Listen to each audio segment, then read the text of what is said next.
Olá, bom dia a todos. Sejam muito bem-vindos à B-Church e também a você que nos assiste online, pelo Facebook, pela live agora. Fique à vontade, a casa é sua. E essa manhã a gente separou uma palavra que eu creio que irá com certeza nos abençoar profundamente em nome de Jesus. É a minha oração, é o que eu peço a Deus. E é exatamente sobre isso que a gente vai falar. A gente vai falar sobre oração. E a minha conclusão a respeito de tudo isso é que nem você e nem eu, nenhum de nós, sabe como orar. Não sabemos orar como convém. Eu creio que isso é uma verdade. E após meditar um certo tempo sobre isso, eu resolvi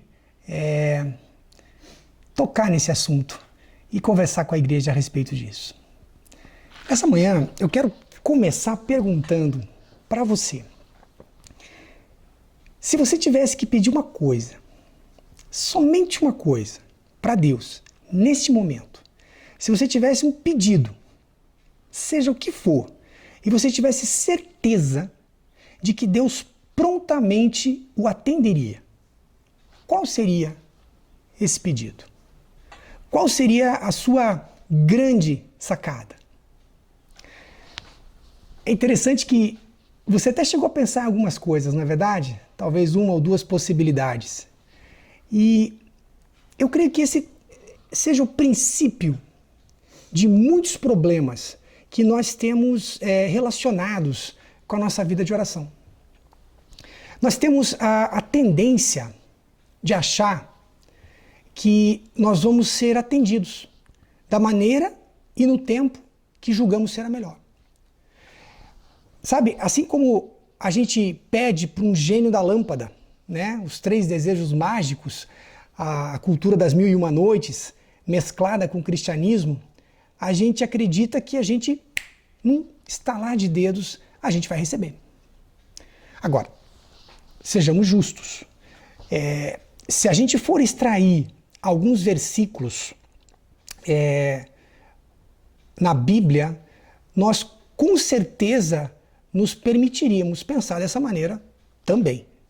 Por exemplo, lá em Mateus, no capítulo 21, versículo 22, fala: "E tudo quanto pedirdes em oração, crendo, recebereis." Lá em João, no capítulo 14, versos 13 e 14, diz assim: "E tudo quanto pedirdes em meu nome, isso farei, a fim de que o Pai seja glorificado no Filho. Se me pedirdes alguma coisa em meu nome, eu o farei." Então é natural, mesmo na cultura do cristianismo, que a gente se apegue fortemente a textos como estes para nos justificarmos na nossa pretensão de obtermos tudo o que pedimos em oração. Porém, eu acredito que textos como estes que eu citei, em Mateus, em João, e alguns outros que a gente poderia usar, digamos, aleatoriamente pensados no que seria, digamos, a plenitude da palavra de Deus, realmente, isso nos leva a crer num Deus incapaz de nos negar alguma coisa. Nós criamos uma consciência um relacionamento de ganho sempre. Isso é algo que é sim cultivado nas igrejas de uma forma muito profunda. Mas como eu disse, nós ficamos muitas vezes presos, reféns, emocionalmente, mais do que espiritualmente, a textos como esse. Nós tomamos isso sim de uma forma muito cega, a ponto de nós negarmos, a ponto de nós não nos darmos ao trabalho de conhecer maior e melhor a plenitude do caráter de Deus. Então, quando a gente fala dentro da igreja, quando a gente fala para as pessoas, para os crentes, para os convertidos, que tudo o que você pedirdes em oração, você será atendido, né?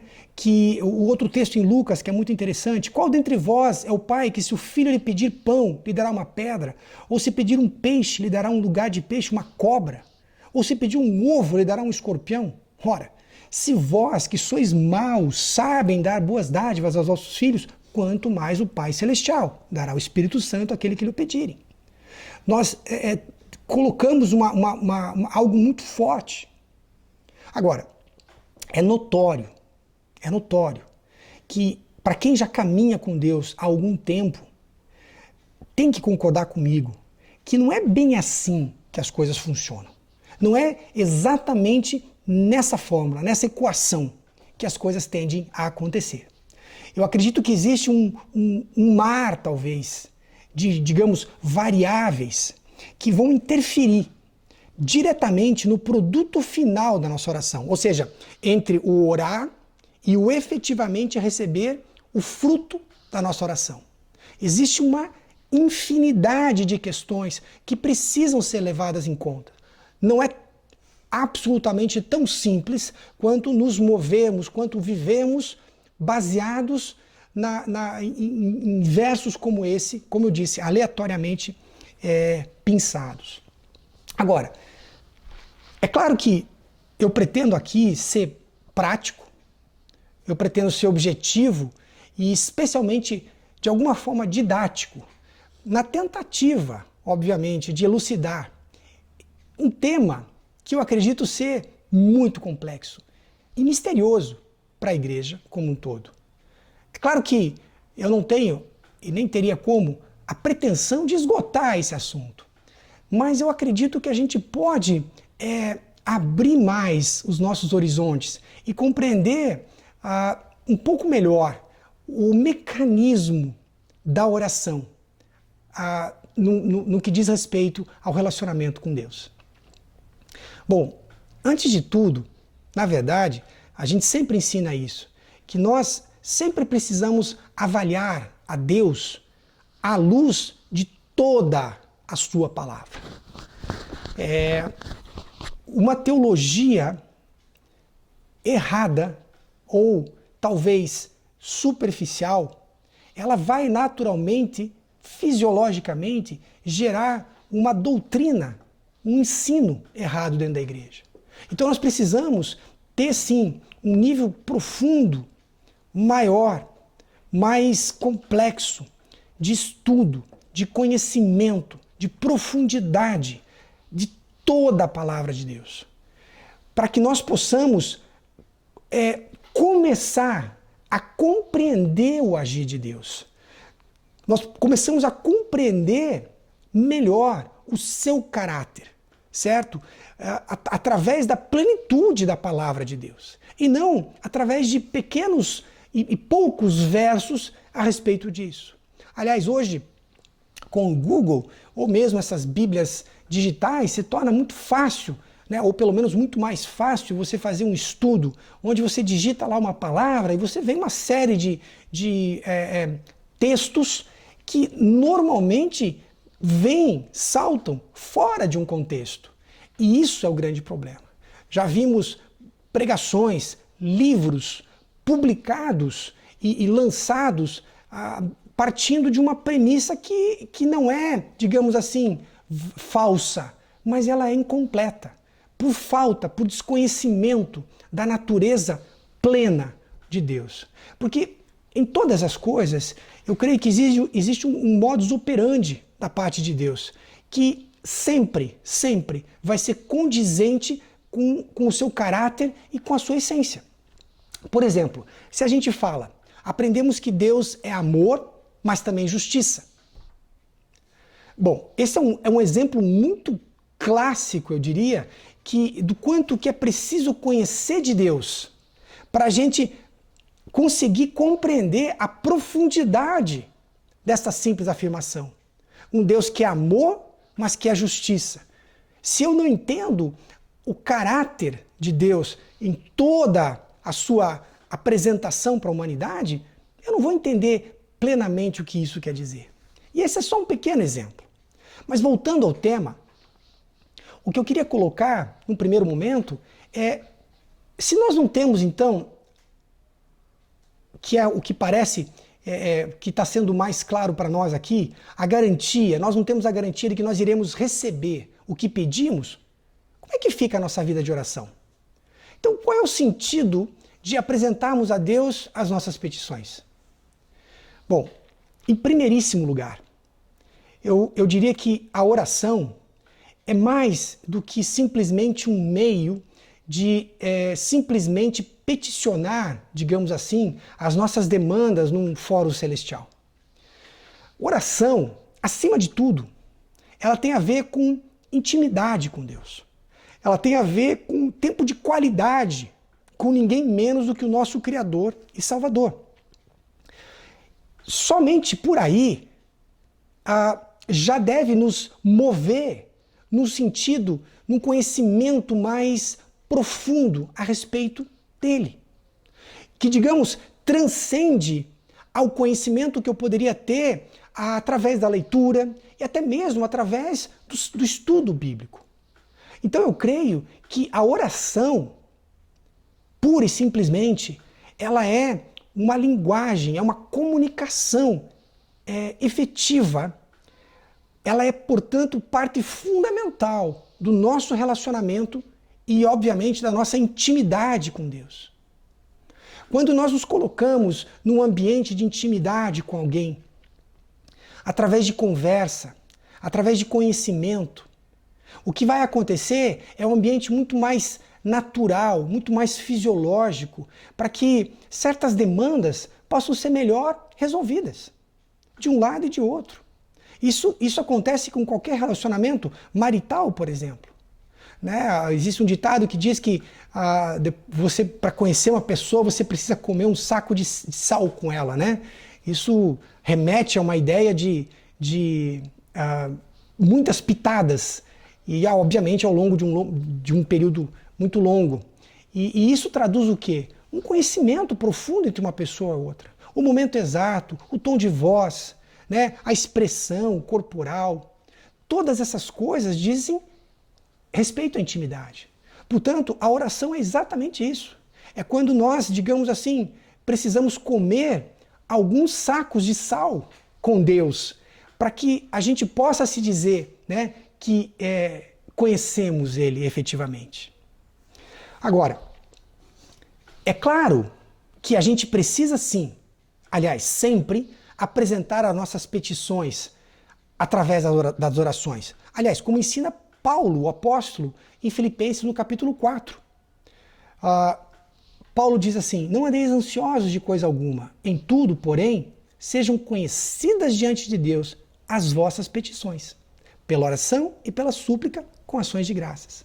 Então isso transforma-nos numa, digamos assim, numa maneira, né, de entregarmos a Deus simplesmente as nossas demandas, as nossas questões, num sentido de trazer o quê? Paz. E é exatamente isso. Isso tem a ver com relacionamento. Isso tem a ver com compartilhar questões com ninguém menos do que o Deus onipotente, o Deus único do universo. É mais ou menos quando a gente tem algo difícil de resolver, uma questão complicada, e nós confiamos isso a alguém, nós repartimos, como gostamos de dizer, nós compartilhamos, né, com alguém dentro da igreja. Isso traz um certo alívio desta carga. E é isso que Paulo está ensinando para nós. Para que andar ansioso, querendo resolver todas as coisas, querendo lidar com todas as coisas? Compartilha isso com Deus, entrega para Ele, né? Com ninguém menos do que aquele que pode todas as coisas. Só isso já deve trazer. Ele não fala efetivamente numa resolução das petições, numa resolução do teu clamor, mas ele fala simplesmente numa divisão de carga, num jugo mais leve, que Jesus já, inclusive, falou a respeito. Existe um outro texto que eu gostaria de citar também, que fala um pouco mais, e perceba a minha dinâmica, o que eu quero aqui é que a gente vá navegando um pouco na palavra, para que a gente possa começar a ampliar, né, os nossos horizontes em relação à questão da oração.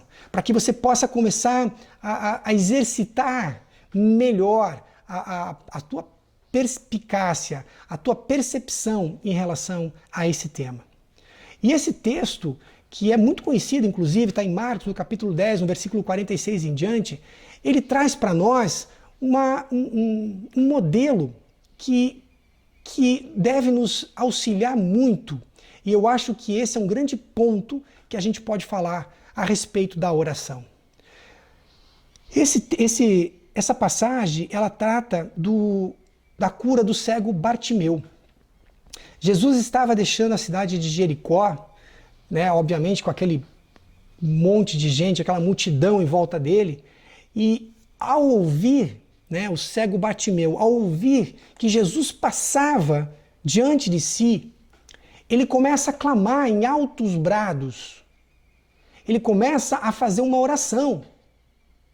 Ele começa a dizer: Jesus, filho de Davi, tem misericórdia de mim. Perceba a subjetividade dessa oração.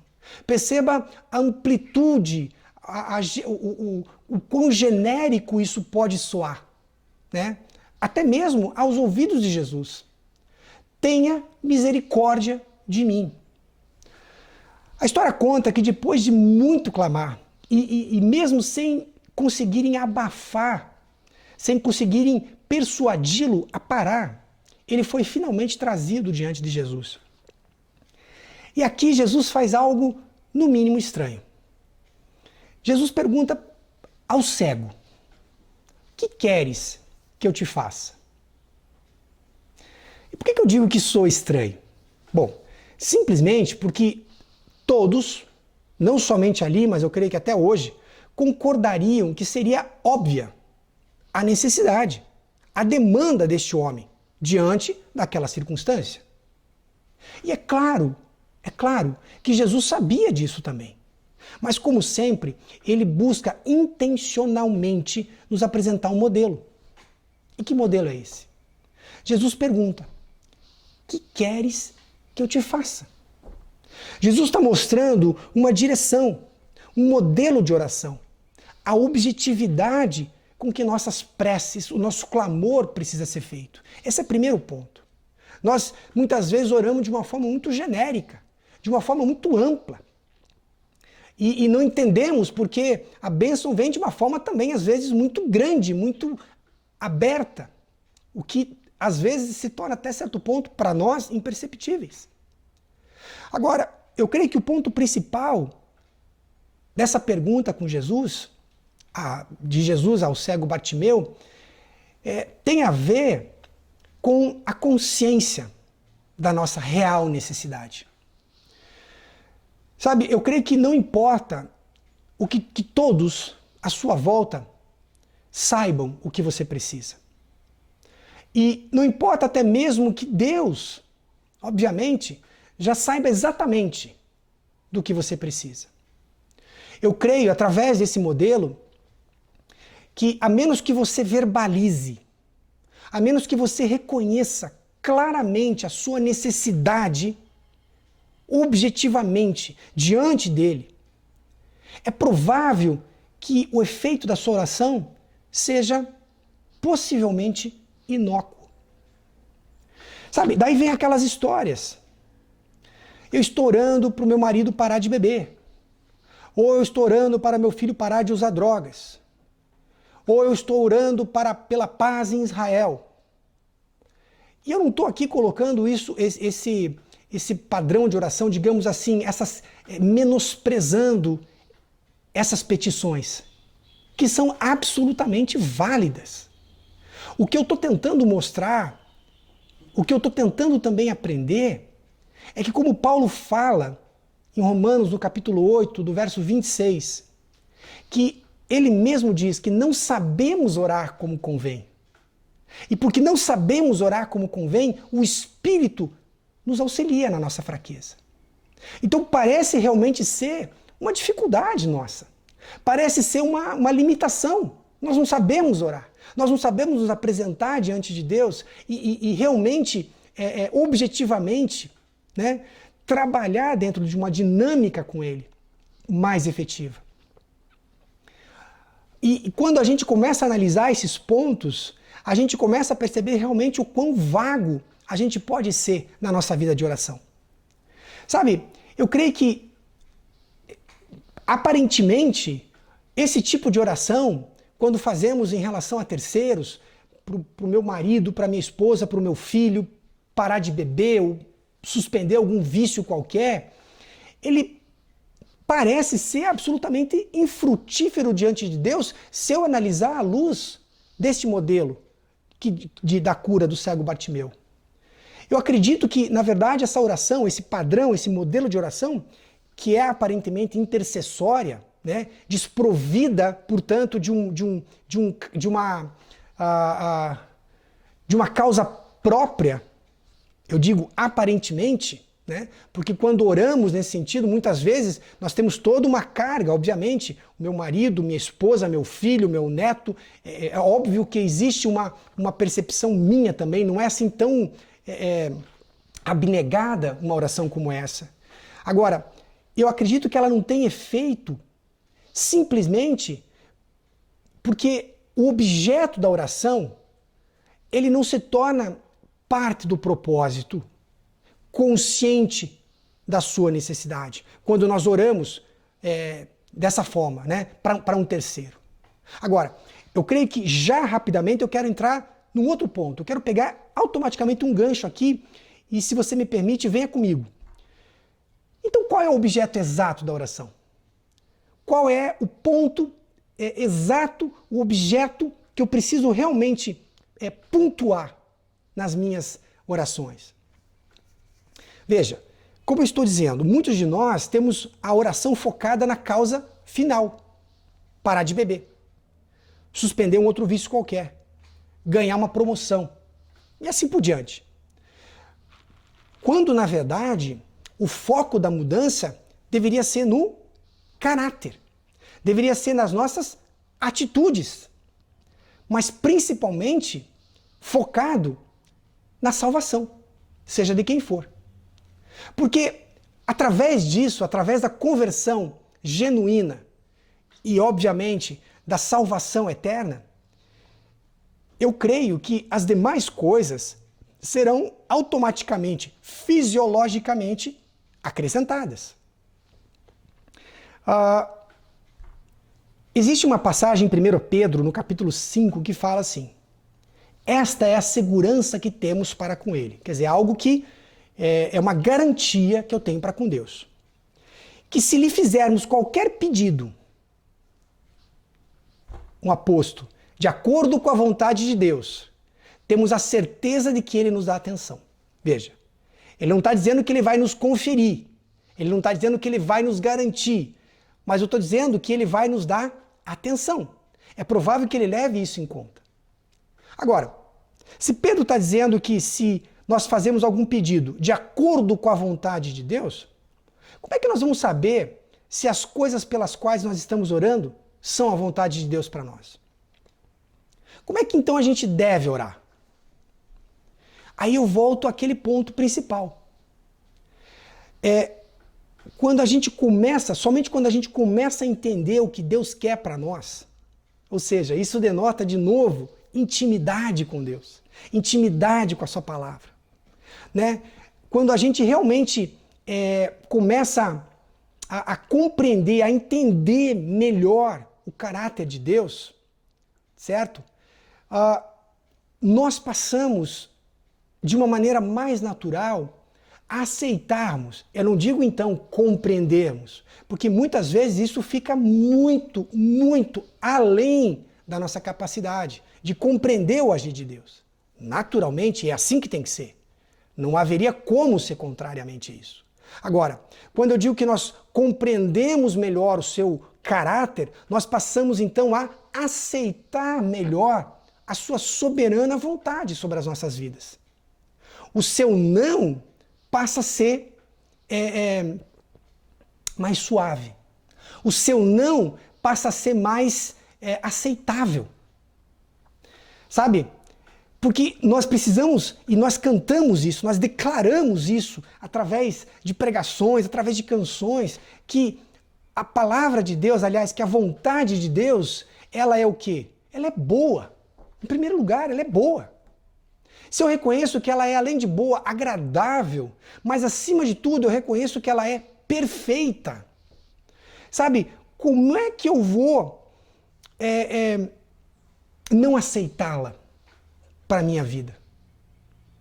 Muitas vezes a vontade de Deus, aliás, na maior parte das vezes, eu ouso dizer, ela vai ser contrária à nossa vontade. Mas eu preciso eleger qual é a melhor vontade. Eu preciso colocar dentro de mim uma disposição mental para treinar a minha mente, as minhas emoções, a compreender que é a vontade de Deus, por mais que não compreendida, mas ela passa a ser aceitável. Porque eu preciso treinar a minha mente de que ela é boa, ela é perfeita, ela é agradável. E ponto final. Sabe, eu falo sobre compreender a vontade de Deus. Isso realmente, como eu disse, está absurdamente além, né, das nossas capacidades humanas. E eu me lembro uma vez em que eu estava atendendo uma criança, estava confeccionando um gessinho para ela e o pai dela do meu lado. Um sujeito bastante austero, né? Um sujeito bastante sério nos seus pensamentos, nas suas colocações. Aquele famoso homem que não é de mostrar os dentes, se é que vocês me entendem. Enfim, nós estávamos conversando e a conversa foi indo além e eu creio que a gente em algum momento, e até por saberem, né, da minha vocação como pastor, ele talvez, né, tocou nesse assunto de propósito. E nós acabamos falando a respeito da soberania de Deus, a respeito realmente da dificuldade que nós temos, né, de uma maneira geral, a humanidade em aceitar os desígnios, né, que não cabem na nossa justiça, né, no nosso ideal de vida.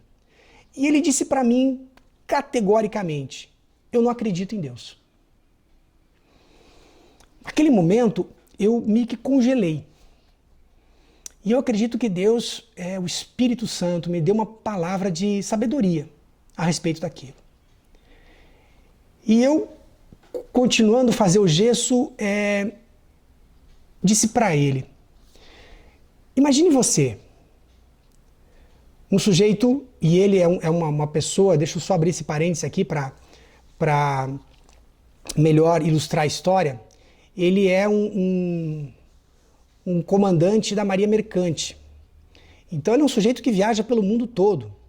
Ele é um sujeito que tem, enfim, um conhecimento, né, incrível a respeito de coisas que a gente nem imagina que existem. E, aliás, gosto muito de conversar com ele eventualmente sobre isso. O respeito muito também por isso. Mas eu disse para ele, imagine você que, de alguma maneira, você sentasse do lado do seu filho e começasse a tentar explicar para ele, de todas as formas, a respeito da tua profissão. Sabe, tudo que engloba a tua vida. Sabe, termos técnicos, todas as tuas aventuras, experiências, contando nos mínimos detalhes, dando para ele um panorama fiel, sabe, fidedigno, de tudo o que você fez, é capaz de fazer e ainda pretende fazer.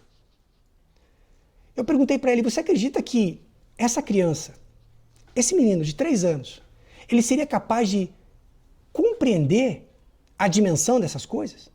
Você acha que ele seria capaz até de querer argumentar com você alguma coisa? No mesmo nível? É interessante que naquele ponto ele não arriscou me responder nada até ali. E ele só ficou me olhando, esperando a minha conclusão. E eu disse para ele, assim é Deus, o nosso Pai. Mesmo que ele quisesse nos explicar todo o seu trabalho, mesmo que ele quisesse nos explicar os seus planos para nós, sabe, como criancinhas que somos, a gente jamais seria capaz de entender, de compreender a grandeza de todas as coisas. E também é assim quando nós pedimos alguma coisa e ele simplesmente não nos concede. Sabe, o não de Deus, o silêncio de Deus soa mal para nós. Agora, me permita refrescar sua memória em relação à palavra de Deus. Se nós, que somos maus, enquanto pais, sabemos dar boas dádivas aos nossos filhos, queridos, quanto mais Deus. Sabe, se Ele tem uma vontade para conosco que é boa, que é agradável e, acima de tudo, perfeita, como eu poderia, então, não aceitar o seu não? Sabe, talvez nesse momento, alguns de nós podem estar se perguntando, ok, mas e quanto à oração pela cura de alguém? Sabe, correria o risco, como vimos, desse tipo de oração não estar em acordo com a vontade de Deus? Curar alguém? Eu ouso dizer que sim. Eu ouso dizer que nós corremos esse risco de Deus não querer curar alguém. A vontade de Deus, e isso precisa ficar claro, não é necessariamente de que todos sejam curados nesta vida. A vontade de Deus, sim, é de que todos sejam salvos nessa vida. Isso é claro. Textos como 1 Timóteo, no capítulo 2, diz: porque isso é bom e agradável diante de Deus, nosso Salvador, que quer que todos os homens se salvem, e venham ao conhecimento da verdade. Pedro fala nessa segunda carta: o Senhor não retarda a sua promessa, ainda que alguns tenham a por tardia, mas é longânimo para convosco, não querendo que alguns se percam, mas que todos venham a se arrepender. A vontade de Deus é clara. É de que nós todos, a humanidade toda, e é por isso que Jesus morreu, para que todos sejam salvos. Que nenhum venha a se perder da chance de ser salvo para a vida eterna. Isso é fato. Agora, o que tem que ficar claro para nós, queridos, é que, por mais justo, por mais lógico, por mais óbvio que o nosso pedido possa soar diante de Deus, nós definitivamente não sabemos o que é melhor para nós. Mas temos a certeza de que temos um Deus que sabe. Porque os seus caminhos são mais altos que os nossos. Os seus pensamentos são mais altos que os nossos pensamentos. Deus enxerga todas as coisas. Isso permite a Ele conduzir as nossas vidas da maneira que lhe apraz. Então eu creio, talvez para resumir todas as coisas, é que a nossa principal oração deve ser que a sua vontade, a vontade de Deus, seja cumprida em nossas vidas. Acima de tudo. Porque, novamente, foi exatamente assim que Jesus orou antes de ser crucificado. Ele disse: todavia não seja feita a minha vontade. Imagine, Jesus, enquanto homem, ele teve vontade, provavelmente, aparentemente, de não ir para a cruz. Mas ele disse: todavia não se faça a minha vontade, mas a sua, que é perfeita, boa e agradável, que sabe de todas as coisas. Jesus não orou para que ele pudesse ser curado, salvo daquela situação, mas que ele pudesse ser salvo naquela situação. Essa é a mente de um discípulo. Sabe, seja o que for que nos ameace, a nossa oração, ela deve ser: Deus, que eu permaneça salvo. Ajuda-me a permanecer na salvação. Sabe, porque quando nós oramos desse jeito, temos a certeza de que Ele nos ouve. Porque aí, a partir disso, Ele nos mostrará o que nós precisamos fazer para nos mantermos firmes na nossa fé, para mantermos firmes na salvação. Aquilo que precisa nos purificar para nos levar adiante para a vida eterna. Quando oramos pela cura, queridos, precisamos entender, assim como Jesus, oramos pela cura, mas que a sua vontade seja feita. Oramos pela salvação dessa pessoa. Oramos pela vida eterna, pela conversão genuína dessa pessoa. Porém, de uma forma clara e objetiva, nós precisamos entender que muitas vezes Deus vai responder não na conversão imediata dessa pessoa, mas através de uma estratégia que nos dá uma responsabilidade junto dessa petição. Isso é um outro fator muito importante que nós precisamos destacar aqui. Esses dias escutei o bispo T.D. Jakes, que é da uma mega igreja em Dallas, Potter's House, e é um dos homens mais influentes, um dos pregadores mais influentes do século XX e agora século XXI. E ele deu uma analogia muito interessante que eu gostaria de concluir essa pregação. Sabe, muitas vezes nós oramos por uma cadeira. Nós oramos por essa cadeira a vida toda, porque queremos uma cadeira. Quando, na verdade, Deus nos dá a madeira. De uma forma, Ele está respondendo à nossa oração. Porque Ele confia na nossa capacidade, na nossa genialidade que Ele mesmo colocou em nós, para que possamos construir essa cadeira. Para que possamos criar algo fenomenal. Ele nos deu a madeira, Ele nos deu o prego, Ele nos deu as ferramentas, e nós olhamos para tudo aquilo e continuamos clamando pela cadeira. Algumas pessoas oram pela mobília toda, a vida inteira. Quando, na verdade, nós já temos, talvez, Deus já nos entregou toda uma estratégia.